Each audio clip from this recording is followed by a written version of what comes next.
Hi, my name is Monica with Temple of Geek. Could you please introduce yourself a little bit to some of our audience? Sure. Hi, everyone at the Temple of Geek audience. My name is Giovannie Espiritu. I'm an actress and a filmmaker, and I'll be in the upcoming horror film Titanic 666. So, Titanic 666 premieres on Tubi on April 15th.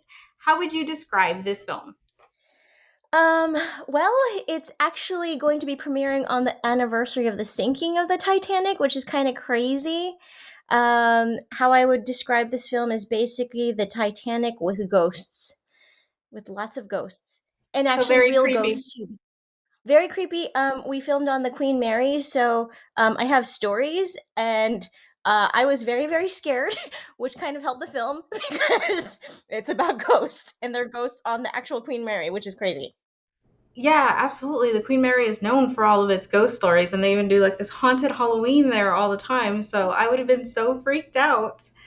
I could not. Like they put us in rooms on the Queen Mary. If you were not like one of the super like name talent, you got to stay in a room on the Queen Mary. And I, once the crew went to a different floor, I could not stay there by myself. I was like, "Can I please stay in my car, or can I please hang out with the crew outside the Queen Mary because I can't do this?"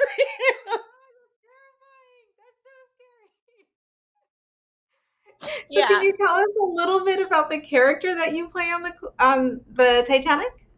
Yeah, so my character's name is Nancy, and it's really funny because I just checked on IMDb and there's somebody else named Nancy on there that is totally not Nancy.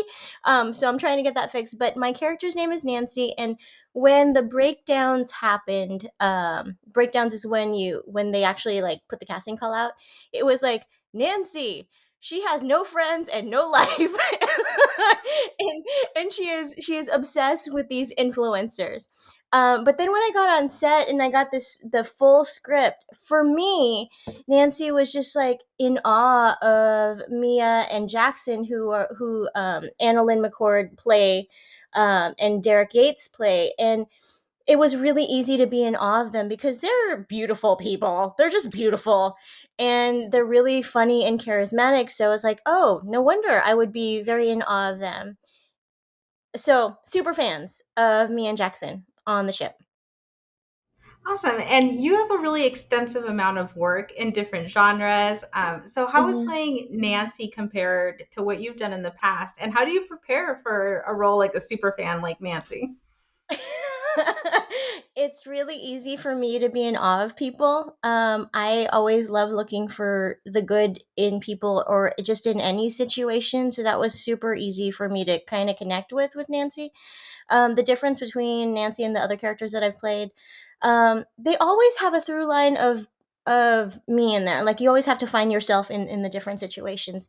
I've worked in everything, from comedy to drama to everything. And the way that this particular film was different was honestly, we had a super big, not big budget, but just like the location was amazing. So, in a lot of the other films that I've done, like a lot of the locations were always like enclosed or, just not as expansive as this one. That was the biggest deal for me, character wise, I've played the gamut of everything. So I don't even know how to compare that.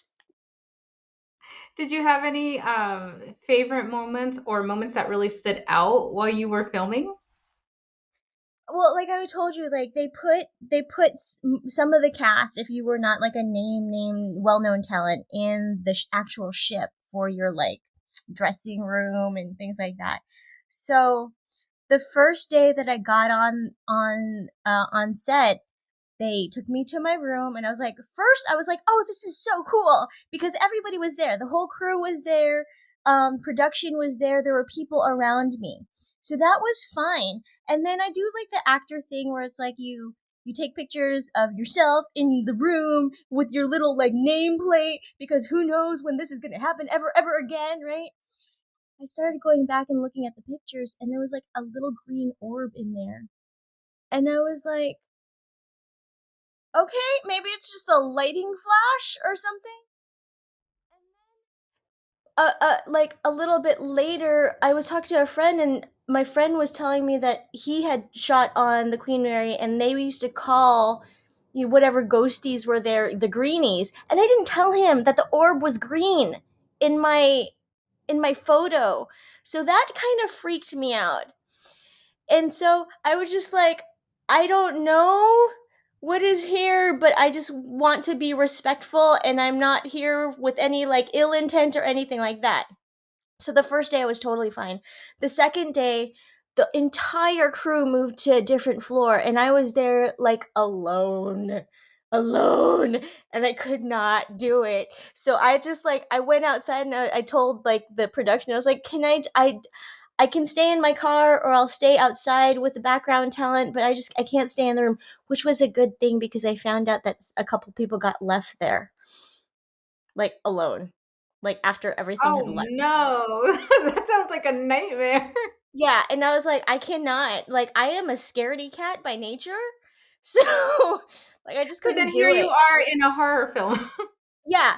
Well, horror films actually made me less scared of watching horror films because I used to, like, I used to be the person that was like, okay, tell me when the scene is over, you know? But now that I know what goes into it, I'm a little bit less scared.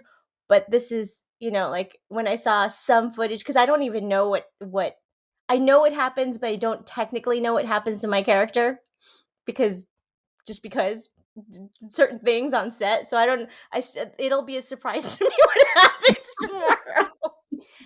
But yeah, do It needs actually to be making horror seen. films has made me less scared of watching them. Like I can actually like look at them now.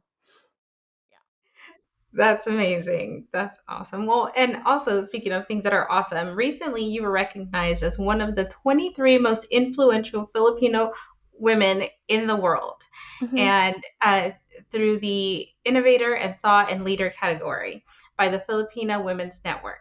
What does being named in this category mean to you, and how did you feel when you saw your name listed? uh Honestly, I have a big case of imposter syndrome like all the time. All the time. And to be with in a room with like these amazing women from all over the world was a little bit overwhelming to me. Like we had people there like doctors that have literally cured their child who had their brain taken away with CBD. Like she's making strides changing the world. So me being an actor doing these films that I'm like, does this really matter in comparison, to that, to like that kind of big stuff in the world? So like I have a big case of imposter syndrome, so that's always going to be there, I think. But it is important to have more representation in the media for people of color, for women, for like just portions of the population that we haven't seen before. Like the movie Everything Everywhere All at Once, like did like so much for my soul just to see it. Seeing Tagalog being spoken in Spider-Man did something for my soul when I saw it. So I'm like, okay, if my face and me making films can help society, can help like another young person of color feel like they can do this and they can be seen and they can be heard, then cool.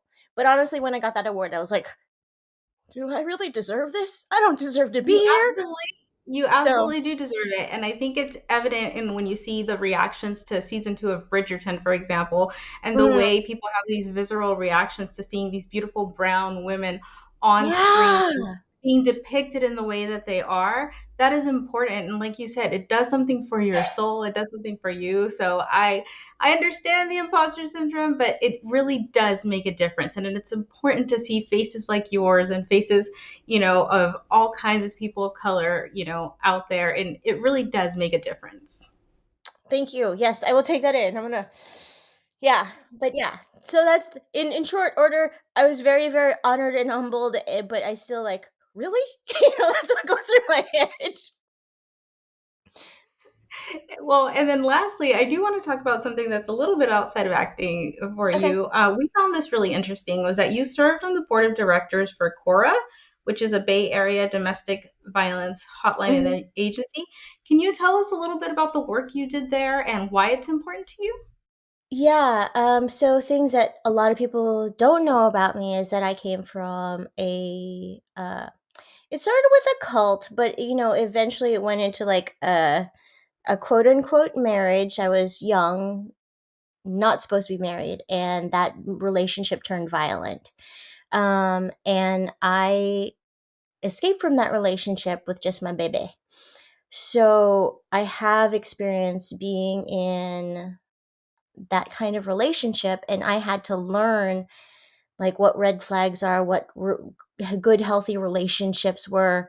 It takes a woman at least 7 times to even leave a relationship like that. It's even hard for me to say that I was in that because you feel so stupid. Like, what was I thinking? Especially looking back at it. So, serving on Cora, it was helpful to me in my healing, to try to help other women that were in that situation. They had this program, and I don't know if they have it now, where you could call as a teenager and and just ask questions.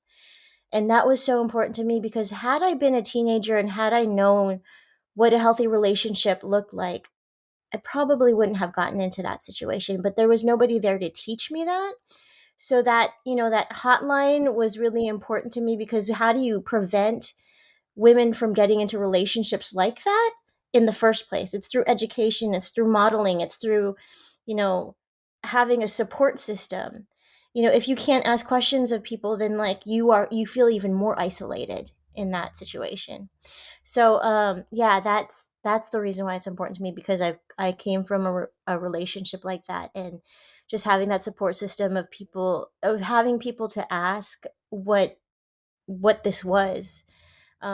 The way that I got out of it, just I'll do like a quick thing, is that somebody gave me a book called Freeing Yourself from Abusive Relationships. And I didn't even know that I was in an abusive relationship until I went through that book, which I had to hide, and like went through like the list of things, and like everything was checked except for two. And in my brain, I was like, I didn't even know that. I just thought that this was what relationships were.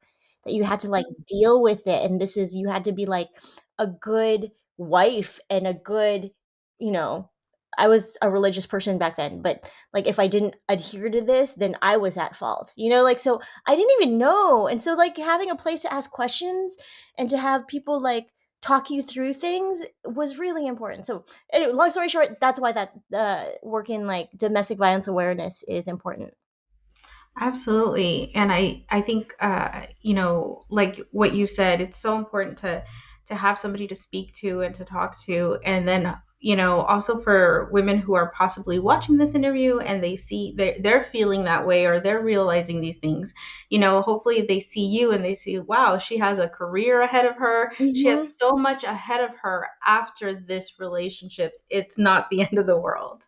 Yeah, it's not the end of the world, and also like it's a constant learning journey. Like I mean, he even heard from me like I still have constant like imposter syndrome, constant like what is am I deserving of this?